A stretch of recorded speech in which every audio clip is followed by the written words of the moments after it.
championship. We're eager to see what sort of overtaking moves are made into that section, how the race is won exactly, because there are a variety of options that you've got in that final section. There are indeed. So here we go then. There's 3 more after this one, but Gunmie then moving to try and take the lead, but no, Danish then keeping it nice. For battling here then, I think that's the Adaki-led battle for second. Correct. So the yellow helmet of Wakamatsu, which is always a dead giveaway. Yeah, there we go, number 14. Wow. There we go. God, that was like a late decision. Mistake. Yeah. Goodness. So through he goes, and unfortunately that is his battle for fourth pretty much over and done with. 3 laps to go. Ain't no chance with this sort of pace. So he will be... But he won't get penalised for that because, well, unfortunately, he's lost so much time already. Can he get settled once again, though? Because he's not actually lost that much ground. He's not lost as much as you'd think, given that he even had his hand in the air, like, I'm off here, I'm off.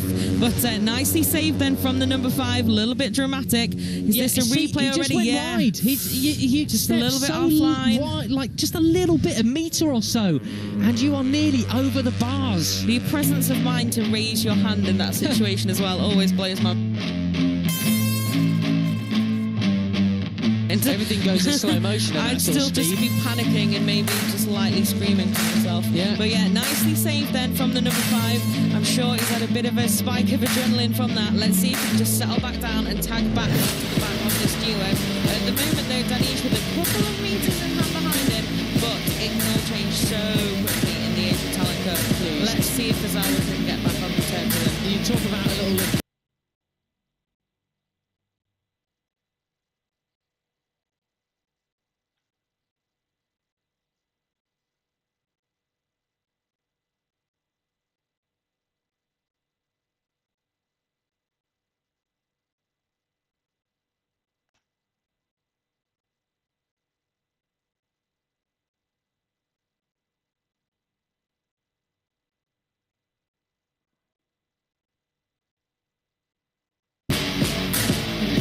Too early, but I think Mie is going to be out of this fight for the win at the moment.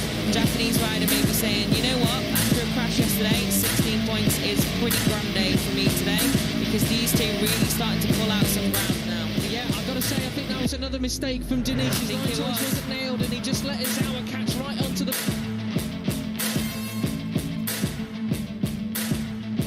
right onto the back of him once again, so that little advantage that he had is well and truly gone. So we've got a proper battle royale on this penultimate lap of round 2 in the Asian Talent Cup. Mie, well, he's about... Maybe I called it too soon. 9/10 of a second, he's closing in again, but will it be fast enough? That's the big question for the Japanese rider. This is the thing, you've got to arrive on the scene and then have time to make that move as well. Danish again. Another 10th for Mie, so he's catching, he's going for it, he's giving it absolutely everything. Yeah, it really looked like he just dropped off the back of them quite significantly in the first part of that lap, but no, he's coming, isn't he, the number 5?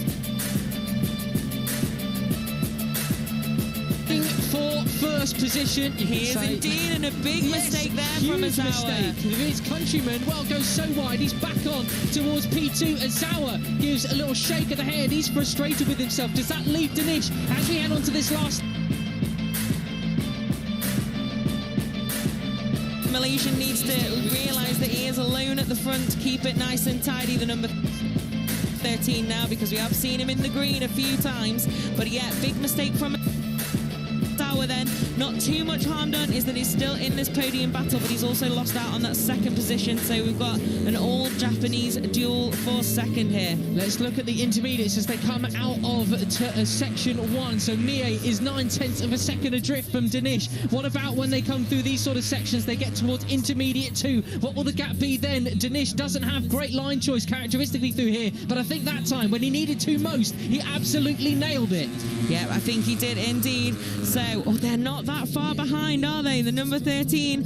Any significant significantly in the first part of that lap, but no, he's coming, isn't he, the number 5? Closer and closer. I don't know if they're going to have enough time, though, to really make an attack. We will have to see. At the moment, though, Mie hanging on to that second place, and the number 5 really giving it everything to try and be in this fight for the win. Look what this will do for the championship, though. 1 point will be separating. Akim Denisha will take the lead from Izawa. If it stays like this, Mie, time is running out for him. I think it is too late. It looks like Izawa has settled for 3rd place. Tranduk Tai has gone down at turn 16. That was a lap ago. These are the final corners. I think it's going to be glory for Danish once again here for the Malaysian. Just 1 more corner to go. It's too little too late for Mie, but still a 2nd place will be sensational. Out the final corner the Malaysian comes. It's going to be glory once again for the number 13 from Mie, and then Izawa takes the podium. What a race that was once again here in Indonesia. That was .272 in the end for good Mie. Goodness Absolutely me. incredible. And here's that second group then fighting for 4th place in the end. Adaki held onto that from Wakamatsu. Another solid job from the number 2 to move through the field. Carter Thompson, some nice good points there in 6th place. And yeah, Raycat Fadilla then after that long lap penalty 7th. Hamad El Sahuti once again moving through the field into 8th. And True Hardika and Hafui completing the top 10 there as well. Goodness me, what a great little array of results. Lovely but show of sportsmanship from... What this will do for the championship, though, 1 point will be separating. Akim Denisha will take the rivalries in the Asia Talent Cup. I don't know of any of the riders that don't like each other or anything like that. They all seem very chummy. They do travel around, well, Asia and Oceania together all year long. So, yeah, it's good to see. We had some good vibes in the Accenture workshop on when was it? Thursday it was here, going through some social media and communication skills for these guys, including a little bit of English practice too. And yeah, the vibes were really good there. Some some great quotes. But you can see there then Tranduk Tai taken to the medical centre. So hopefully the Vietnamese rider all okay and just getting checked out after that late crash for him. Normally when we see it for a checkup, it's just a precautionary measure. Exactly. I think it had initially come up rider okay, so hopefully he's just thinking, maybe that twinge is more than I thought, and just going to get that checked out. But another great race in the Asia Talent Cup here, and some close...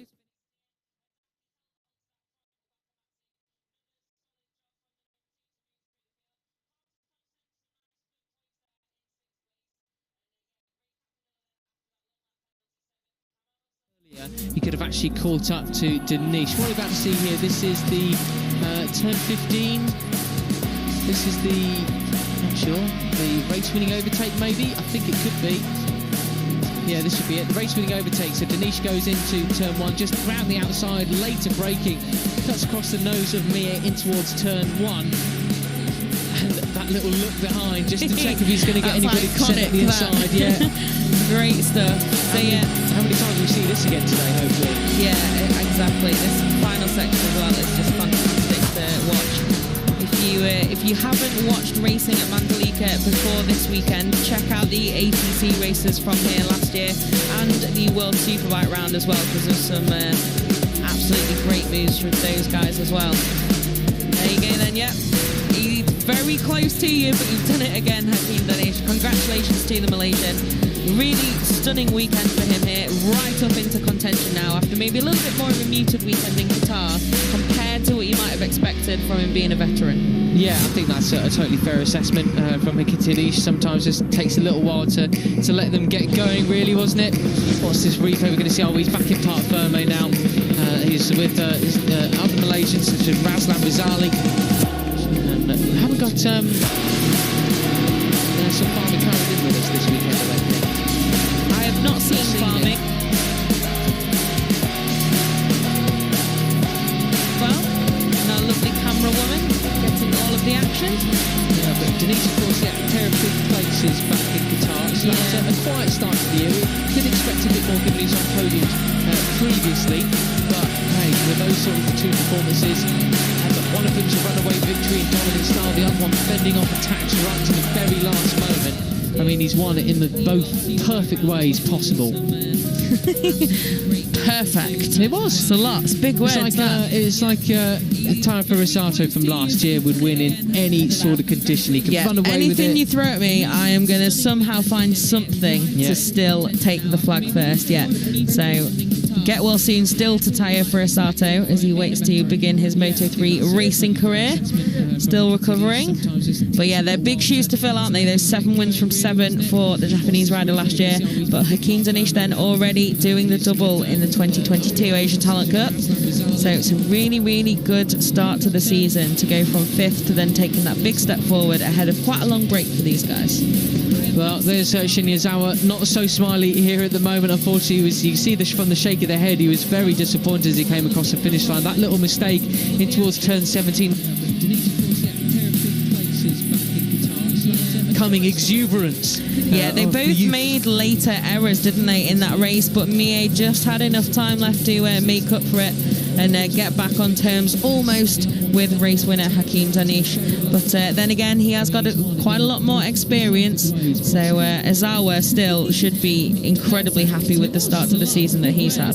Funny how the dynamic changes throughout the sort of the race, wasn't it? It was this rider there, Hakeem Danish, making all the mistakes earlier on in the race to the point we thought, what's happened?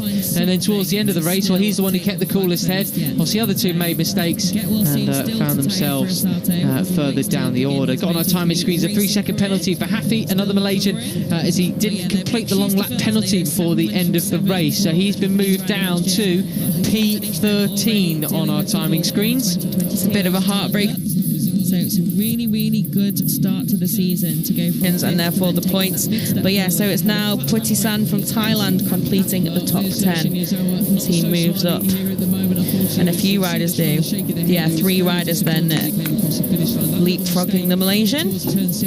Well, that's all part of the learning curve, isn't it? And there it is on your screens as well. We're privileged, you see. We get information before you lot do. That makes it sound very grand. It's honestly just on the timing screen. All the heaps of information we have. So that was a great race. So what a weekend we've had here in Mandalika so far, particularly in the Asia Talent Cup. Their races both out of the way and both done and dusted. It will be a full schedule of Grand Prix racing coming up next. I'm sure everyone will have paid close attention to that, not least sort of mechanics and race strategists looking at what the sort of line choices, where's a bit more sketchy on the track, where they can make a pass, where they can make an advantage. I can't wait to see the Moto3 World Championship race later on. Yeah, it should be a good one, shouldn't it? It's a pretty quick turnaround these guys have had as well, from last on track yesterday to first on track today. I enjoyed a nice panic when I saw the Idemitsu Asia Talent Cup Twitter account tweeting that it was about to start, and I was not quite in the box yet, but it was the hour warning, so it's all okay. Do follow the Asia Talent Cup across social media for any updates, replays. You can watch races on them. Well, that's all part of the learning curve, isn't it? So definitely worth a follow to keep up with these guys, especially as we see Mario Adji, for example, going to start from the front row in the Moto3 World Championship today. It's one of the most successful paths on the road to MotoGP. Yeah, just from strength to strength, isn't it? I was just thinking as well, these riders finally get to go home now because they didn't go home between Qatar and this one due to sort of various quarantine rules around the world. They stayed out in Qatar, did some more training, then came here to Indonesia. They did, yes. They flew, I think, the same day I did. Was it on Monday in? So they've been here a few days before the round. But yeah, now these guys, it's going to be a bit of a different mode, I think, waiting for the next round and not being all together again. But I'm sure they'll all be back in home training mode as well. So here's the final results then. Today that gap just 0.272 compared to that runaway win yesterday. Then Ozawa completing the podium. You can see Adaki just got the better of Ray Wakamatsu with Carter Thompson a little bit further back. Then Fadilla after that late long lap penalty in 7th. And in the end, not too far ahead of Hamad Al Sahuti, our now full-time rider in 8th position, with Trihardika 9th, and then Puetisan, like we said, moving up to complete that top 10, as well as Tanat Laungplio and then An Rizwanto, Indonesian rider, in 12th, with Hafi then shuffled down to 13th place, but still a couple of points for him, with Nicholas and Isdar completing the points today. Yeah, the last of the finishers will be Zachary Akbar, the wildcard rider, despite crashing, not out, but crashing early on in the race, remounting and carrying on. Fair play to that young rider there. Good stuff. What does that do to the championship standings, though? Well, it's 1 point separating Hakim Danish and Shinya Izawa now. 72 to 71 points. Amon Adaki moves actually up a place into third position, so with 54, level pegging with Hamad Al Sahuti. Gunmi 5th for the number 5. Ray Fadilla 6th from Wakamatsu. Puetazan and Hafi, despite getting bumped down the order due to that incomplete long lap penalty, maintains 9th position. Carter Thompson 10th from Trihardika. Nicholas Veda Ega Pratama, unfortunately without outcompeting here this weekend, moves down to 13th spot. Laon Pluet 14th from Rizwanto. Putra and Swain in 17th. Just behind them is Dahar, and then Trandup Tai Akbar and the Indian rider Quintal finishing the points, the runners, I should say, in the Age of Talent Cup. 21 riders we have in the championship this year. With Nicholas and Isdar completing the points today. Yeah, the last. Yeah, can we just stay in the commentary box? Yeah, I'm going to just stay here for the rest of the day, just in the background. Well, time for the podium then. 2 Japanese flags making a Malaysian flag sandwich on the top of the podium. We await our podium finishers. Plenty more fans coming into the grandstands now to see this Age of Talent Cup podium. Unfortunately, none of their own on the podium here today, but still I can see a good amount of applause for the riders about to come out. Great to see some appreciation for some of the stars of the future. Big deal is Age of Talent Cup in this due to that incomplete long lap penalty. Maintains 9th position. I haven't, sadly, no. Nicholas Veda Ega Pratama, unfortunately without. I haven't, sadly, no. Moves down to 13th spot. Laon Pluet 14th from Rizwanto. Strider 2nd and then in 17th. Just behind them is Dahar and then Trandup Tai. Strider 2nd and then finishing the points, the runners, I should say, in the Age of Talent Cup. It's a little bit confusing up here because in the championship this year. With Nicholas and Isdar completing. Yeah, well. Yeah, the last. Yeah, can we just stay in the commentary box? Yeah, I'm going to just stay here for the rest of the day. Yeah. In the background. Well, time for the podium then. 2 Japanese flags. They'll be getting the trophies now. A bit of flag sandwich on the top of the podium. We await our podium finishers. They'll be getting the trophies now. A bit of into the grandstands now to see this Age of Talent Cup podium. Unfortunately, none of their own on the podium. Good trophies. Today, but still, I can see a good amount of applause for the riders about to come out. Great to see some appreciation for some of the stars of the future. Big deal is Age of Talent Cup in this due to that incomplete long lap penalty. Maintains 9th position. I haven't, sadly, no. Nicholas Veda Ega Pratama, unfortunately without. Sadly, no. Moves down to 13th spot. Laon Pluet 14th from Rizwanto. Strider 2nd and then on the last visit. Just behind them is Dahar and then Trandup Tai. Strider 2nd and then from Gun. Points, the runners, I should say, in the Age of. It's a little bit confusing up here because from Gun.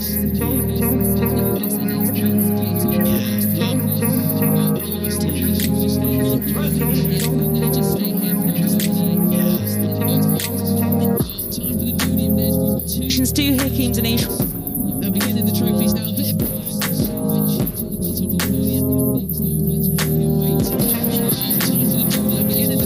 Stu Hakim Danish.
there as well.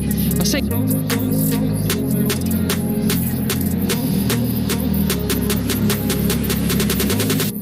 But what a glorious. Let's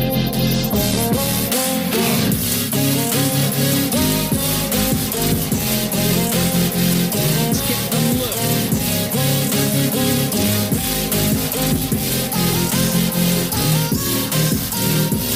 get a look.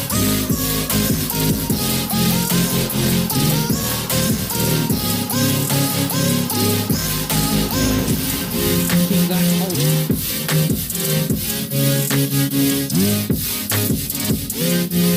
Number 14.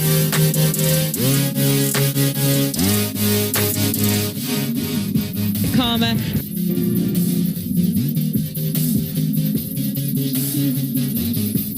Karma has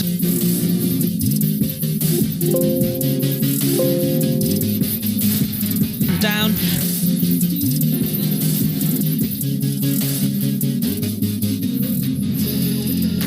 All the way through.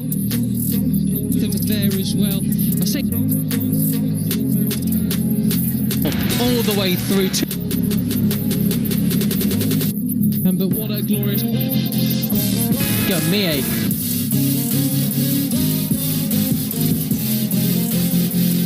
We'll see you then. We will.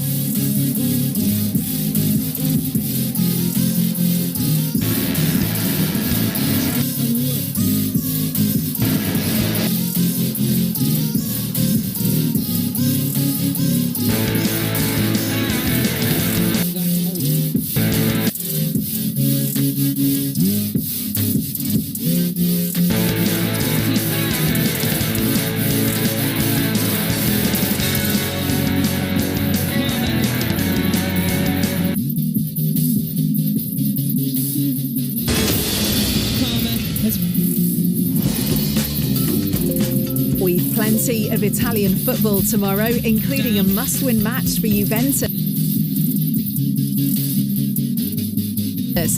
Join us for the Rome derby later on in the afternoon, before we round the day off with Galazzo Live and Bologna-Atalanta.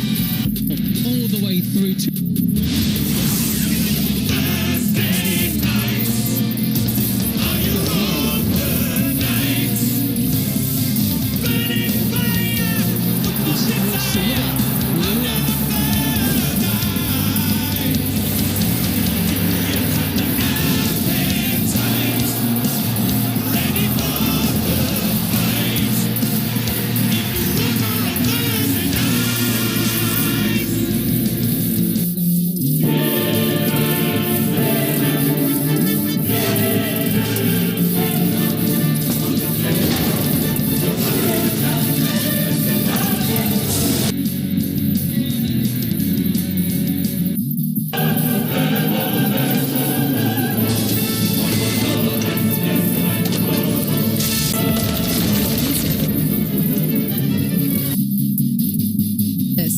Join us for the Rome derby later on in the afternoon.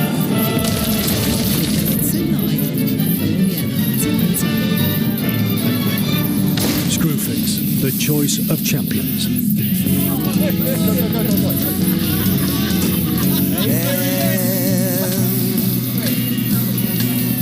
Touching hands, reaching out, touching me, touching me. Gamble responsibly with William Hill. Set deposit limits and take time-outs. That's fair play, fair value. Gamble responsibly. William Hill.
want to know who they are. You know, at the very heart of Brothers in Football, I guess it's all about honour. It's about the shared respect for this incredible history. But it's also more than that. It's about keeping morality when facing the most insurmountable odds. In the summer of 1914, the Corinthians were once again bound for Brazil. And it was whilst on the ship at sea that they received word via a telegram that war had been declared back in Europe. They decided they had to return home straight away to join the forces. They cancelled the tour, got straight back onto the next boat home. Corinthians Casuals FC are the highest ranked amateur club in the country, and when we go and visit them at their base in Tolworth in southwest London, we soon realise that the term amateur isn't something they just chuck around. It's something they absolutely believe in. In fact, it's something they live by. No one believes that we don't pay money. You have chairmen coming up to our chair. So I know you say you don't pay, but what do you really? No, we don't pay. They don't get anything. And I didn't get.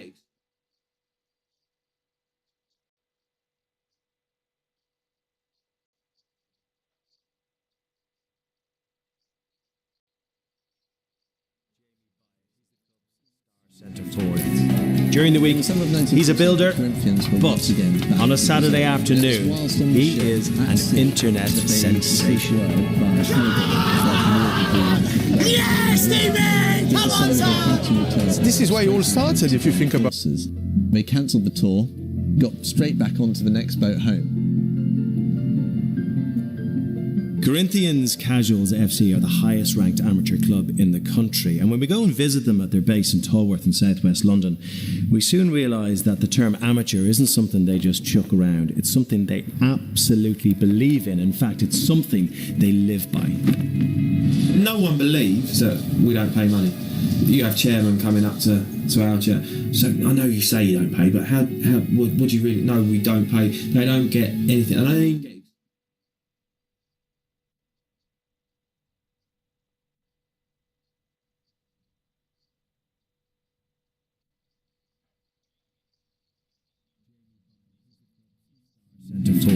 About it. There won't be any Corinthians Police if there wasn't Corinthians FC. He is an internet sensation. Harold. This is where it all started, if you think about it. They cancelled the tour. Harold. Without giving too much away, this film reaches...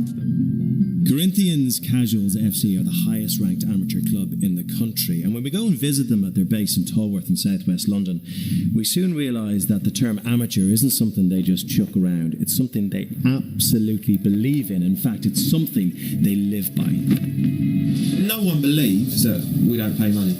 You have chairmen coming up to our chair. So I know you say you don't pay, but what do you really? No, we don't pay. They don't get anything. And I didn't get.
As you can see on the top right, the top left corner of your screen, should I say, we've only got 9 minutes of this to go. Just 10 minutes if you weren't with us in Qatar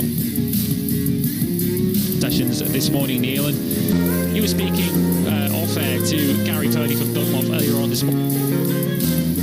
Dunlop, much like Michelin, going into this race day here in Indonesia, they've not got the level of data that they would expect to have, given that we've had so much wet running.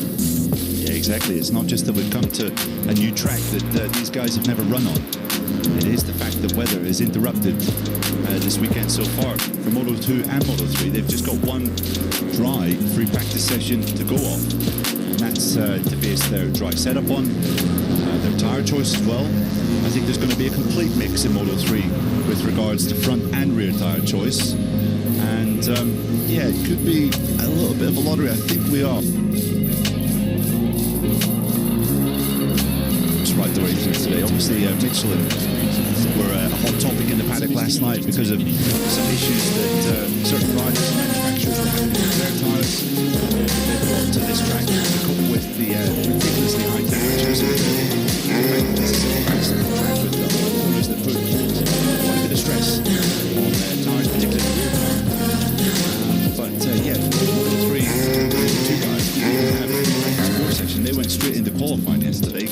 basically 40 minutes they had in FP2. So I think this will be quite an important session this weekend. Will indeed. Well, Jack Appleyard, as mentioned, is down in pit lane for us in this Moto3 warm session, and we can go down to now. Good morning, Jack.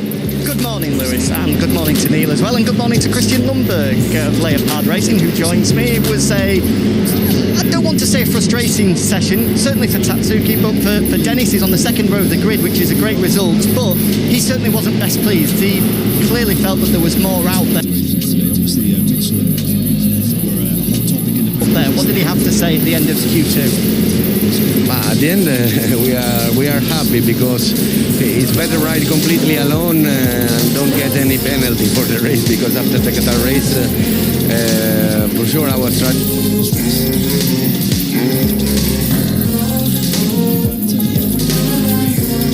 You know that the slipstream is very important, but the penalties are very strong now, and we are quite happy. He made a good job because he crashed at the beginning of the session, and he can start the bike again, and then in 2 laps reach the 6th position without slipstream. So we are quite confident that he can have a good rhythm in the race and we can fight for the victory.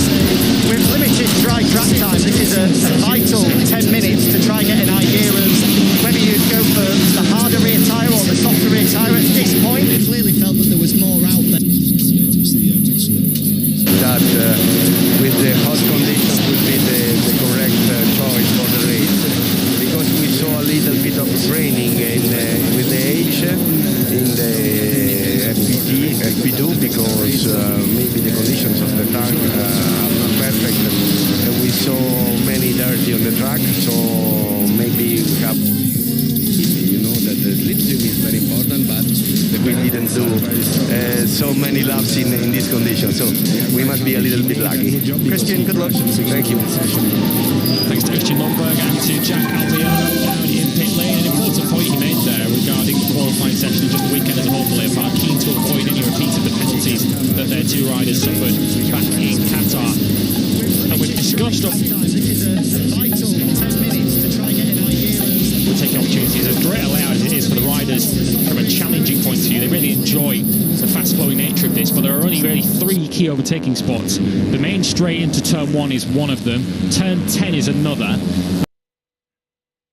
If you were watching during that interview, he was already putting a few moves up the inside of riders into turn 10. But it's an important point, isn't it, Neil, regarding the difficulty to overtake here. The likes of Foggia and Suzuki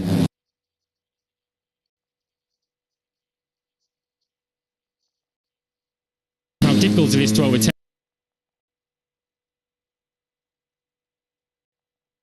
You don't want to find yourself 10th, 11th bike back in the queue, because it's going to take you a lot longer than a normal Moto3 race to make your way to the front.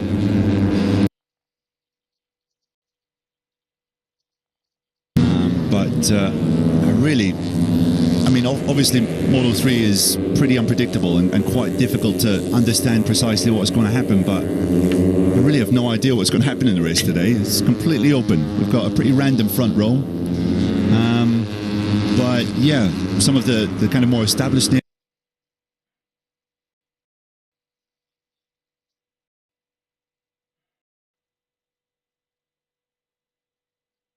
struggling. I mean, Dennis Foggia was 6th, which wasn't a fantastic qualifying session for him, but respectable.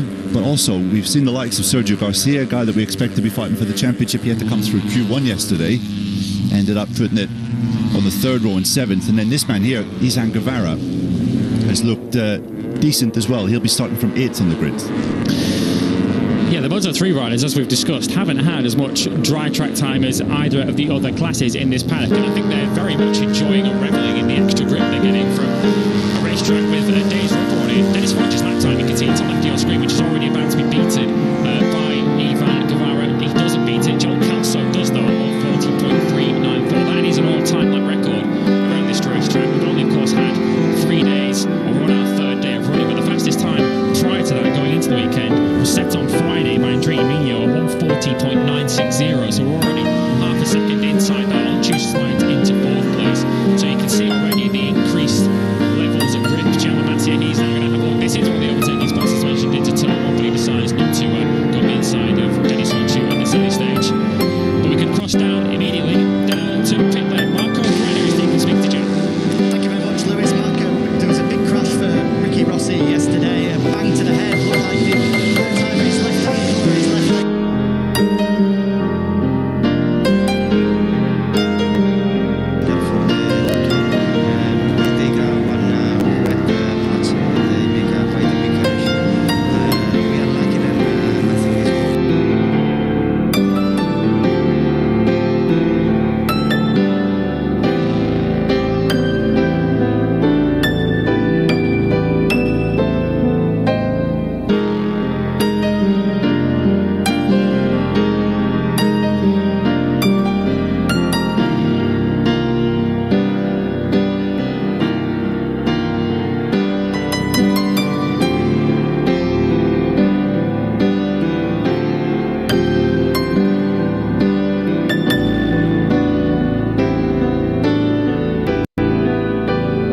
team.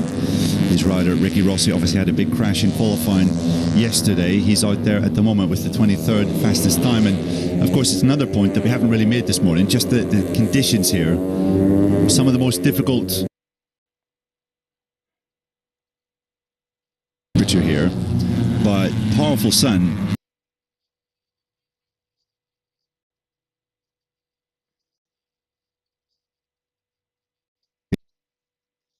Possibly in a big group of riders with a lot of motorcycles around you, is going to be exceptionally tiring, and it will definitely put these guys' physical condition to the test. So another thing to keep in mind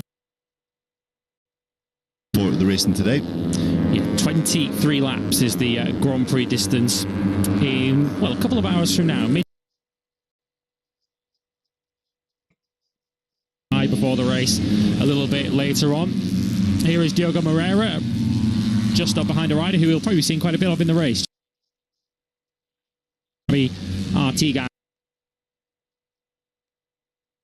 just behind him on the second row of the grid. This part of the racetrack, I think we're expecting to and plenty of it in the Grand Prix later on today. We covered it a little bit here as we look at the home favourite Mario Aggi, that's battling for the front. It's very reminiscent of Tomás Rio Hondo at the end of this lap, and then the left-hander that completes the lap. The finish line is very close to the final corner itself. Not as close as Argentina, but it is much nearer the beginning of the straight than the end of it. So you've got to imagine, Neil, that the temptation into that corner is going to be high, because the chance of you following someone through the last corner and getting past them to the line is very, very slim. If you can get someone into the final corner and mess up their rhythm, you're probably going to beat them to the line. Yeah, absolutely. We've seen a few epic Moto3 encounters decided.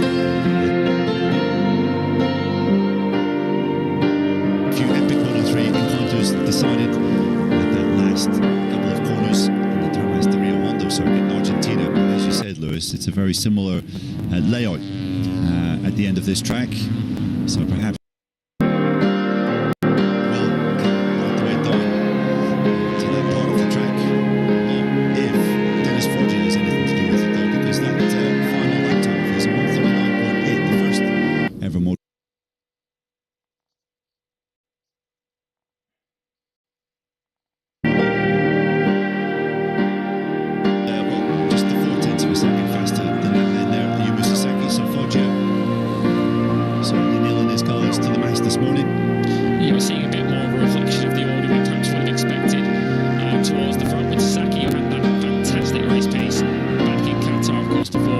circumstances intervened to deny him a potential first Grand Prix victory. He has to come from 10th on the grid this afternoon, but he'll certainly fancy his chances from there. But a couple of rookies really impressive.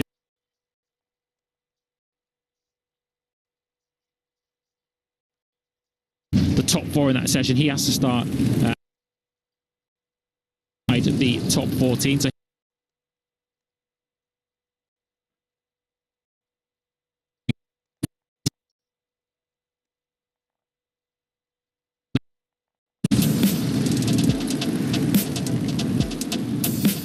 So the first race day in Indonesia for